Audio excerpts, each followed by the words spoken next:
Mesdames et messieurs les journalistes, la demande d'érection du mémorial du bateau le Joola est vieille de 20 ans. Le ministre Mbagnick Ndiaye, à l'époque, nous avait demandé, en tant que famille éplorée, de choisir l'architecte, le site et l'entreprise chargée de réaliser les travaux. De la même manière que nous avons, pour partager les décisions avec les autres ministères et toutes les démarches comme celle des fonds d'indemnisation, nous lui avons demandé de confier cette mission au ministère de la Culture. C'est ainsi qu'un comité technique avait été ouvert au ministère pour concours architectural avec la participation active de l'Ordre des architectes, qui a valu le choix porté sur Mme Seynabou Ndiaye de Archidesign. Nous voulons dire par là que le mémorial musée Le Joola appartient aux familles des victimes du Joola et que les agents du ministère de la Culture sont nos serviteurs, mais pas nos décideurs. Ça, c'est important de le souligner. Autrement dit, toute décision ou démarche effectuée à l'endroit du dit édifice exige au préalable l'accord et le consentement de l'association nationale. Pour rappel, le président de la République, son Excellence, M. Macky Sall, nous a montré une disponibilité et un engagement exemplaire digne de sa personne et de son rang, que nous, associations, magnifions et apprécions sans réserve. Il a exigé l'accélération des travaux, de recevoir de nous, associations, un compte-rendu mensuel pour apprécier l'état d'évolution des travaux du mémorial en prélude de son inauguration le 26 septembre 2022. Par respect pour la personne du président de la République et pour tous les efforts qu'il a consentis, par respect pour son représentant charismatique et exemplaire, M. le gouverneur Guèye Diouf, par respect pour le maire Abdoulaye Baldé, pour son Excellence Paul Abel Mamba, pour l'imam Ratib et pour vous tous, journalistes et autres,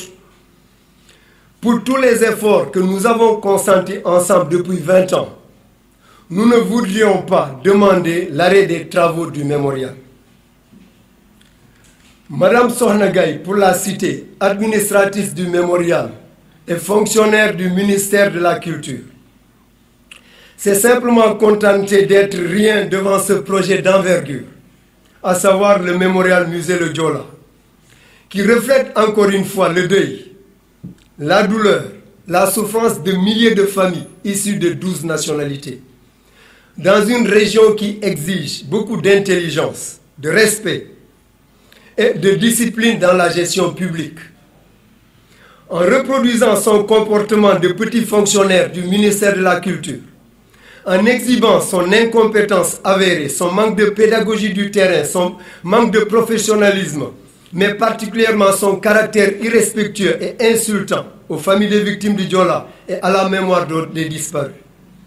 Elle constitue à cet effet un obstacle avéré pour l'atteinte des objectifs du président de la République, des familles des victimes et parties intéressées. Nous, Association nationale du Joola, en rapport avec les autres associations nationales et internationales, confessions que nous avons été profondément blessés par ce manque d'éducation, d'intelligence, de civilité et de politesse de la part de Mme Sokhna Gaye. Par conséquent, nous exigeons son retrait pur et simple de notre dossier pour les raisons suivantes. Elle a demandé à l'architecte de supprimer le mât du mémorial et son ascenseur. Et pour raison, nous les Joola, nous ne connaissons pas l'ascenseur, mais nous connaissons les escaliers. C'est un manque d'éducation caractérisé à l'endroit des familles, à l'endroit de la mémoire de nos morts, mais aussi à l'endroit de toute la population de la Casamance. Elle a lourdement torpillé le contrat et les travaux de l'architecte Mme Seynabou Ndiaye, responsable juridique et maître d'œuvre de l'ouvrage, en la combattant sans réserve. La multiplication des tentatives maladroites de substituer l'architecte n'est pas en reste. La dernière est en date du 19e anniversaire. Mme Sokhna Gaye avait décidé de se lancer de façon très hasardeuse dans un choix architectural dont elle ne dispose ni compétences ni idées et tout cela pour des idées, des intérêts inavoués. Il s'y ajoute la mise en place d'une commission de suivi composée de fonctionnaires pour réfléchir sur le contenu du mémorial sans l'accord ni l'avis et à l'insu de l'association nationale, ce qui exclut de facto toutes les familles des victimes du Joola. L'architecte, le gouverneur Guèye Diouf, le maire, l'église, les mosquées et vous journalistes dans le dossier et la propriété que constituent nos orphelins dans la gestion et le suivi et le processus de recrutement pour le mémorial. Ça, c'est inentendable. Les associations du Joola fustigent avec la dernière énergie qu'elles soient aussi écartées volontairement par le ministère de la Culture lors de la passation des marchés portant après 20 ans de lutte acharnée. Par conséquent, les familles des victimes à ce jour ne disposent ni de documents qui justifient le choix de Eiffage, la démarche opérée, le contenu du contrat, le coût du mémorial et les impenses de la Soséchane, le budget de suivi, la planification des travaux, le contrat d'objectif qui nous permet de faire clairement un suivi efficient des travaux. L'État avait en un premier temps mis à l'entame un budget de 300 millions de francs CFA pour la gestion du mémorial. Je précise à ce jour que ce budget a largement évolué durant les dernières années et que nous ne disposons à ce jour aucun état financier de Mme Sokhna Gaye concernant son mode d'utilisation de ce budget. À titre d'exemple, l'Office national des pupilles de la nation nous convoque chaque fois quand il met en place son budget, mais aussi nous envoie des états financiers. Qu'en est-il de Mme Sokhna Gaye? Aucune transparence, une nébuleuse totale. Il s'y ajoute le choix hasardeux d'un cabinet de consultance venu de Dakar pour les études d'impact environnemental, qui nous a été présenté avec un travail lamentable. N'eût été notre intervention et l'indulgence du gouverneur, l'étude d'impact allait être rejetée par l'autorité et la commission environnementale. Une autre entreprise venue de Dakar, avec toutes les charges que vous pouvez imaginer, simplement pour réaliser la première clôture du mémorial, comme s'il n'y avait pas d'entrepreneur à Ziguinchor. Tout ça, c'est l'œuvre de cette dame, Mme Sokhna Gaye. Ce qui justifie maintenant plus que jamais ces démarches manipulées par des intérêts privés et cachés sont machiavéliques. Les multitudes de déplacements de Mme Sokhna Gaye, les déplacements inutiles et non justifiés, les hôtels, les frais d'hôtel, les billets d'avion, les restaurations, les transports internes pourraient servir en partie pour l'érection de l'ouvrage. Les préjugés qu'elle a toujours fait montre sur les responsables que nous sommes ont porté des préjudices énormes à la réalisation de l'ouvrage. Mesdames et messieurs, quand quelqu'un ou une institution travaille et est à notre service, nous avons la primauté en tant qu'association des raisons et du contenu de sa mission, de ses objectifs et de l'accompagner dans toutes ses démarches, ce qui n'a jamais été le cas. C'est un mépris total pour les familles. En conclusion, suite à cette démonstration d'incompétence, nous, Association nationale, en rapport avec toutes les associations du Joola, avions décidé de nous séparer définitivement des services de Mme Sokhna Gaye, qui ne cadrent pas avec nos objectifs et le dossier du Joola. Nous avions échangé avec le ministre Abdoulaye Diop depuis sa prise de fonction, en compagnie du premier adjoint maire, M. Seydou Sané. Monsieur le ministre avait pris l'engagement de mettre sur pied un comité de suivi et un comité consultatif par arrêté, composé du gouverneur, de la mairie, du conseil départemental, des agents de l'État et de nous, associations qui auront la primeur des décisions. Rien de tout cela n'a été fait. À notre grande surprise, nous apprenons la mise en place de ces commissions par arrêté du ministre et leur mission pour une visite de chantier à Ziguinchor. C'est irrespectueux. Par conséquent, Nous demandons au ministre de la Culture, M. Abdoulaye Diop, de prendre toutes ses responsabilités pour siffler la fin de la récréation en supprimant ce comité de fonctionnaires monté de toutes pièces dans son ministère. Nous ne reconnaissons pas cette mascarade pour décider à la place de 12 nationalités. Le comité de suivi et le comité consultatif, avec comme organe de décision l'Association nationale du Diola, sera mise en place ici à Ziguinchor par le gouverneur Guèye Diouf. Elle sera composée de toutes les composantes qui nous ont accompagnés depuis 20 ans dans ce dossier. Car encore une fois, le Diola est une question de sensibilité. C'est nous qui vivons ce drame et les conséquences au quotidien et non des fonctionnaires du ministère de la Culture. Ensuite, de nous affecter un vrai fonctionnaire du ministère de la Culture, sérieux et qualifié, bien éduqué et respectueux, compétent et conscient de sa mission, des sensibilités du Diola et de la région, en remplacement de Mme Sokhna Gaye. Pour les raisons de transparence dans la gestion des deniers publics destinés au mémorial Musée Le Diola, nous exigeons à Mme Sokhna Gaye de nous faire le bilan de la gestion de son budget à travers des états financiers, à l'image de l'Office national des pupilles de la nation. À la même occasion, nous demandons à l'État d'auditer cette gestion opaque.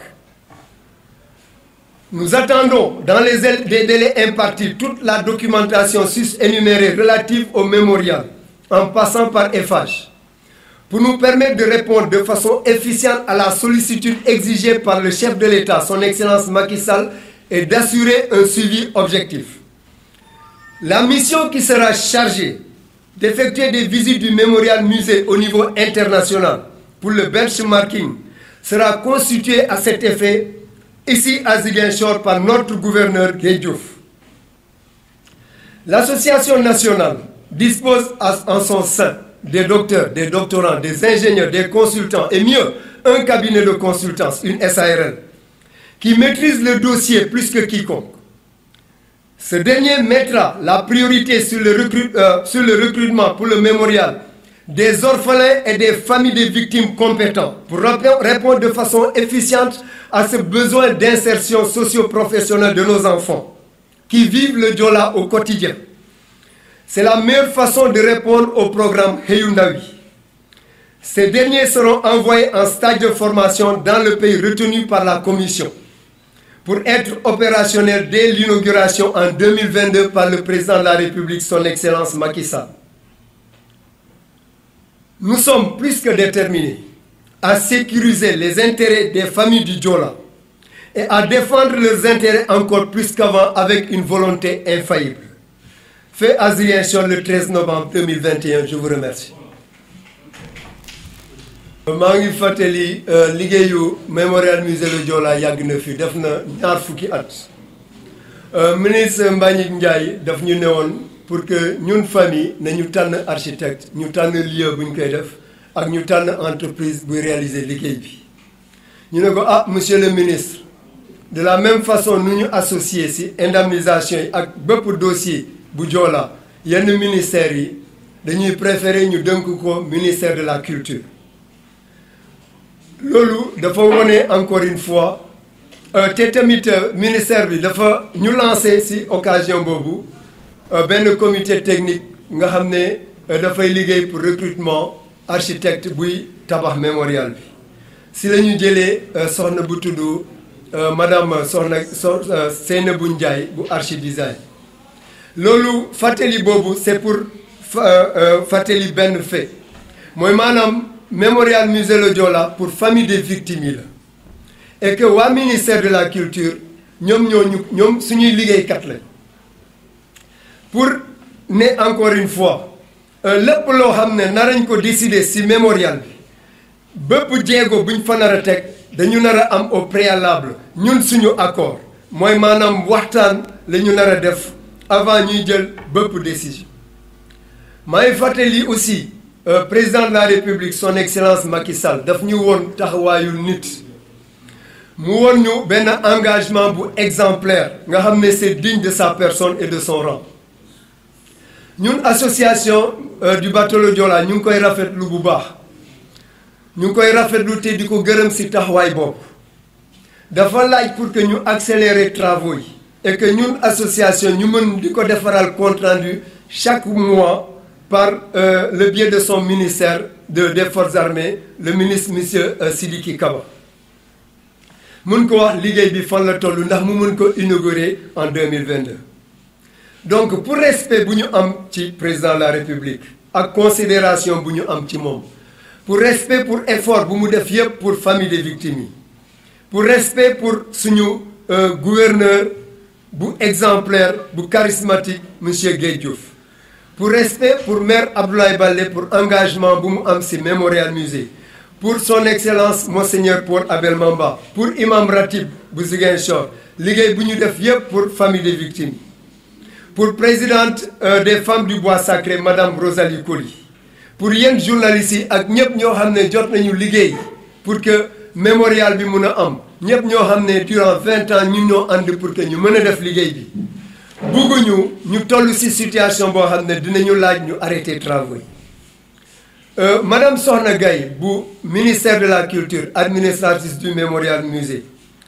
dafa wone ni moom fonctionnaire bu tuuti la pour projet boo xam ne projet d'envergure nga xam ne amul en Afrique de l'Ouest mooy mémorial musée le Joola nga xam ne dafa am lu muy symboliser pour ñun dafay symboliser suñu métit suñu douleur suñu coono suñu souffrance dafay symboliser 12 familles 12 nationalités dafay symboliser lu bëre pour famille des victimes yi donc dafa wone boppam ni amul taxawaay ni motul fonctionnaire bu ñuy wax pour vraiment mën a diri nekk administratrice du mémorial si dëkk boo xam ne dafa laaj benn intelligence ak respect benn discipline dans la gestion publique ak dossier bi tam daf ko laaj madame Soxna Gaye dafa wone incompétence am li ñuy woowee ci kàllaama tubaab absence de pédagogie du terrain li ñuy woowee ci kàllaama tubaab manque de professionnalisme mais particulièrement manque de respect bu mu am pour famille des victimes yi pour comportement humiliant saaga yi muy saaga famille des victimes yi ak suñu mémoire des victimes dafa nekk benn obstacle benn barrage si objectif bu ñu am ak président de la République pour que ñu mën a atteindre suñu objectif pour 2022 ak tous les partis nga xam ne jot nañu liggéey si dossier bi ci kaw loolu ñun association nationale ak association yu nekk au niveau international ak dans les 11 régions du Sénégal comportement am daf ñu gaañ te ñu ngi laaj à ce que ñu génnee ko suñu dossier parce que bëggatuñ ko suñu dossier nañ ko remplacer purement et simplement par un fonctionnaire nga xam ne am na taxawaayu fonctionnaire am na yarinu fonctionnaire am na benn intelligence boo xam ne dina jël en compte sensibiliser région bi sensibilité dossier famille du Joola dafa ne architecte bi madame Soxna Seynabou Ndiaye pour que na retirer na génnee mât bi mooy mât bi nekk ci mémorial bi et que na génnee ascenseur bi lu tax parce que nee na ñun joolaay xamuñu ascenseur et que mu proposé ko à ce que ñu def ay escalier à la place loolu dafa nekk saaga dafa nekk ñàkk yar pour famille des victimes yi mu nekk manque d'intelligence comme ni ko tubaab di waxee pour lu ñuy wooye une gestion publique ci région bu ñu nekk comme Casamance mais aussi saaga la pour région de la Casamance ci kaw loolu dafa toroxal architecte bi jàmbaar la Seynabou Ndiaye jàmbaar la torpiller na contrat am jéem na sa jël place am anniversaire bi la fu mujj délégation bi ñëw mu ñëw taxaw pour expliquer architecture mémoriale bi nga xam ne amu ci benn compétence xamu ci dara loolu defoon na ko bu ñuy def travaux de lancement mu dem jël benn fonctionnaire bu ministère de la culture ñu bàyyi architecte bi kenn informé wu ko même anniversaire yi bu ñuy ñëw duñ ko informé ñun ñoo koy informé pour mu ñëw fii ñu jël fonctionnaire boobu pour que mu mun a expliquer plan mémorial nga xam ne architecte bi moo ko bind te moom mooy responsable juridique loolu mënul jàll te attitude boobu dafa bloqué liggéeyam dafa sonal jigéen bi te dafa bloqué ñu liggéey bu ñu nekk di def sur le terrain ci kaw loolu tamit fan yii dañu toog ñu dégg ministère de la culture dañu monter benn commission boo xam ne moom mooy def suivi moom mooy décider si lan la ñuy def si mémorial bi moom mooy décider si lépp lu ñuy def après muy luy recrutement muy lépp si mémorial bi et que lu si gën a yées mooy famille de victimes yi yëguñu ko kii nu mu tudd kilifa bi gouverneur après la ko yëg si benn bataaxal mairie bi yëgu ko yenn journalistes yi yëgu leen ko évêque bi yëgu ko imam yi yëgu ko kenn yëgu ko loolu lan la tekki que fonctionnaire ministère de la culture ñoom ñooy famille des victimes ñoom ñoo deelee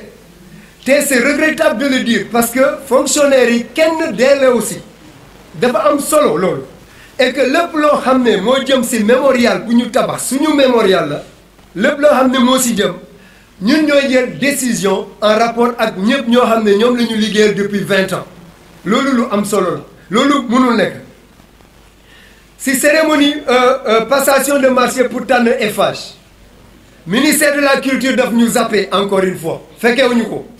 xamuñu si yan condition lañ jëlee Eiffage xamuñu ban contrat la ñu signé ak Eiffage xamuñu budget mémorial bi amuñu benn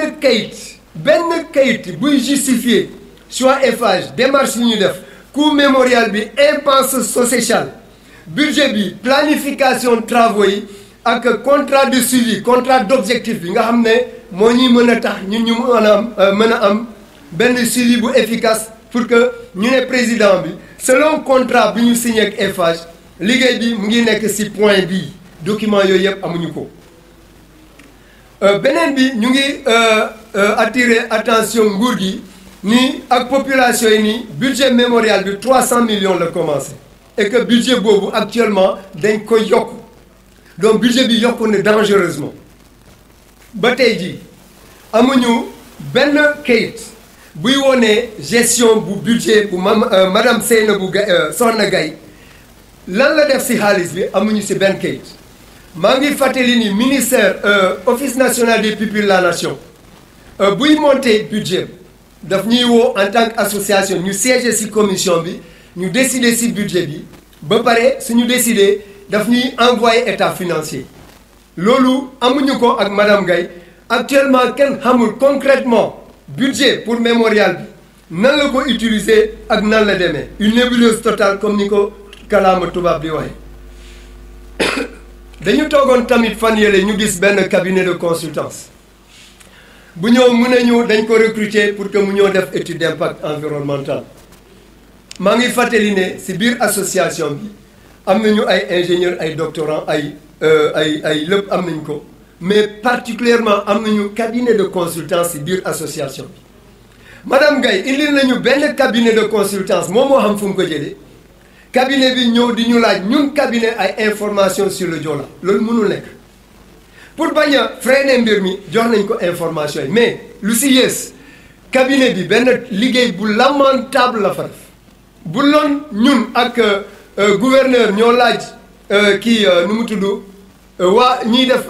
environnementaliste yi pour que ñu dimbali ñu ndax yëf yi mën a avancer pour que ñu baal ñu xool yëf yi ñu woyofal démarche yi c'est-à-dire que mémorial bi naroon am parce que liggéey boobu du copier-coller la ñu def da ngay gis ci biir liggéey bi mémorial bi Ziguinchor la amee da ngay gis ci biir liggéey bi Dakar c'est-à-dire que dañu def benn copier-coller ñu ñëw teg ko et c'est un travail lamentable beneen bi maanaam Gaye indil nañu benn entreprise pour defar clôture mémorial bi mais dañu ñu bëgg a ne à Ziguinchor mënuñu recruter une entreprise sur place pour que mu defar clôture mémorial bi jël na entreprise bi Dakar ba Ziguinchor fayal ko transport fayal ko logement hôtel restauration yooyu yëpp ci suñ kaw loolu mënul nekk fii Ziguinchor lañ ko defee lañ nekk di ko tabax Ziguinchor am na ay compétences dañuy jël compétences yi ñu kii la beneen bi déplacement yu muy def madame Gaye Soxna Gaye ay déplacement yu inutile lay def madame Soxna Gaye dina ñëw Ziguinchor pour liggéeyal ñu kenn du ko yëg ñun dañu ko yëg récemment bi mu ñëwee gouverneur sa yëgu ko donc kenn du koy ay déplacements yu inutile ay billets d'avion ay frais d'hôtel ay restauration transport interne lu mu jot a dépensé si transport déplacement yooyu bootul dina mot même moitié budget fondation mémorial bi te loolu amul benn njëriñ xaalis boobu nañ jël ñu dugal ko si mémorial bi am na fu mu xaj benn bi madame Soxna Gaye préjugé yi mu am si membre association dugg na fu ne wax du n'importe quoi si membre association loolu dafa ñaaw mënoo ñëw pour liggéeyal nit ngay dem ci àll bi di raconter lu la neex si nit yooyu nga xam ne ñoom ñoo la nar a jàppale si liggéey bi maa ngi bëgg fàttali fii que lépp loo xam ne nit bu lay liggéeyal nit bu ne da lay liggéeyal bopp décision lépp lu mu xalaat si lu mu nar a def pour yow avant mu koy def da la nar a contacter bu la contacter ngeen waxtaan si ngeen exécuter défendoo ko mais loolu jotul am musuñu ko am depuis bu mu nekkee si poste boobu ba tey en conclusion comme madame Soxna Gaye bu ministère de la culture wane na incompétence am ñun association nationale des victimes du Joola ak association yu nekk ci région yëpp ak au niveau international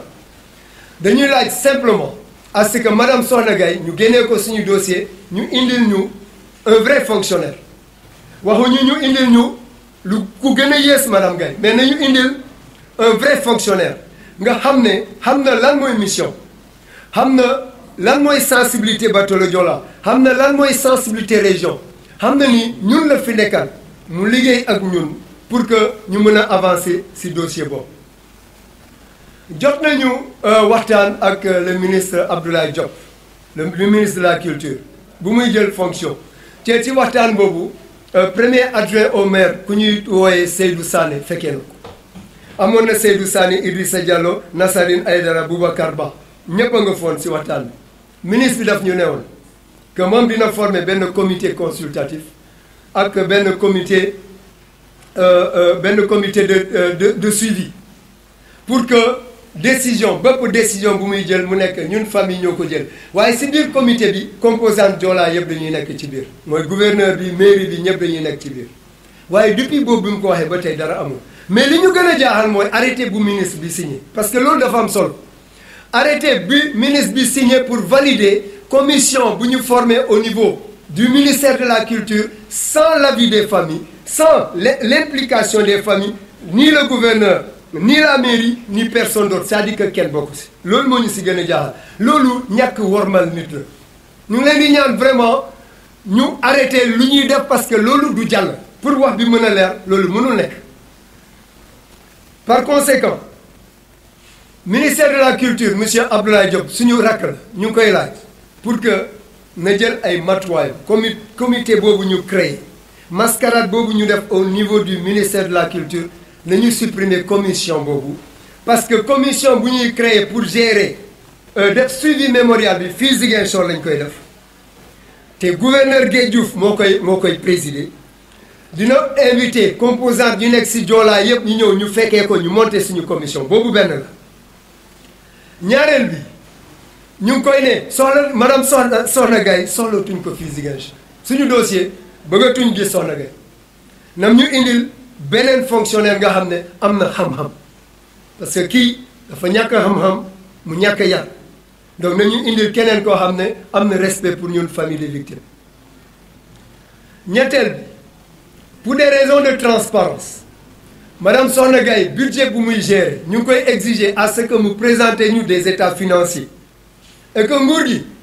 ñu ngi koy inviter à ce que ñu auditer gestion bi parce que gestion bi dafa lëndëm ñun famille des victimes ñëpp ñu composante Joola mooy famille des victimes ñëpp ñoo xam ne jot nañu liggéey ci cadre boobu amuñu benn aperçu ci budget bu Soxna Gaye di piloter nan la demee ñu ngi exiger des états financiers mais en même temps ñu ngi exiger demander à ce que nguur gi ñu auditer gestion bi parce que bi xaalisu Joola la dafa nar a dem ci Joola loolu lu am solo la ci kaw loolu tamit ñu ngi xaar kayit yi ñu tënk sànq yëpp recrutement FH passation de marché impensif pour kii nu mu tudd waaso social kayit yooyu yëpp ñu tënk sànq nañu jox kayit yi si nu mu gën a gaawee parce que kayit yooyu ñun dañ ko soxla kilifa réew mi président son excellence Macky Sall dafa ne ñun nañ ko defaral compte rendu te pour ñu defaral ko compte rendu bu leer il faudrait que ñu am kayit yooyu pour mën a apprécier état d'évolution travaux yi parce que day am ay contrat d'objectif dans le temps boo demee point A ngay dem point B am na li nga nar a réaliser par rapport à Eiffage ñun soxla nañu kayit yooyu yëpp pour que vraiment ñu mën ko defaral compte rendu boobu te tamit comité bu ñuy monter fii à Ziguinchor bi gouverneur suñu gouverneur Guèye Diouf moom moo koy monter fii à Ziguinchor ñu boole si ñëpp ñoo xam ne ñoo ñu jot a gunge pendant 20 ans si dossier comité boobu dina décider si commission bu nar a dem au niveau international pour dem visiter mémorial bi mais tamit décision recrutement bu kii ñu nar a liggéey si mémorial bi parce que agissement yëpp foofu la jëm c'est pour que après ñu indil ñu seen doom yi ñoo dugal leen si biir mémorial loolu mënul nekk dañu teg benn plan programme bu ñu woowee xëyu ndaw yi président bi mu ngi liggéey pour que mu mën a jàppale suñu orphelins mën leen insérer si vie socio-professionnelle première insertion mooy mémorial bi suñu doom yi ay master lañu ay docteur lañu am nañu compétence yi famille de victimes yi même chose rescapés yi même chose lañ leen tànn ñu recruter leen am nañu cabinet ñun association ba mën a def recrutement bi ñu recruter leen ñooñu yëpp ñu dugal leen suñu mémorial ñu liggéeyal seen pap yi ak seen yaay yu des si bato bi loolu dafa am solo parce que suñu jëlee keneen nga xam ne amul benn sensibilité ak koo xam ne mu ngi dund dossier bi dafa wuti donc si sens boobu lay leen di invité maa ngi pour jeexal wax bi maa ngi pour daaneel maa ngi ne encore une fois détermination bu ñu am depuis 2002 ba tey loolu moo nekk ci ñun suñu liggéey mooy nañu sauvegarder intérêt famille des victimes yi loolu jaral nañu lu ne loolu précision boobu dafa am solo dinañu défendre seen intérêt ba fu mu yem donc ba lépp loo xam ne laaj na ko si dossier bi pour sauvegarder intérêt famille pour que ñu défendre la mémoire de nos victimes dinañ ko def incha allah maa ngi leen di jaajëf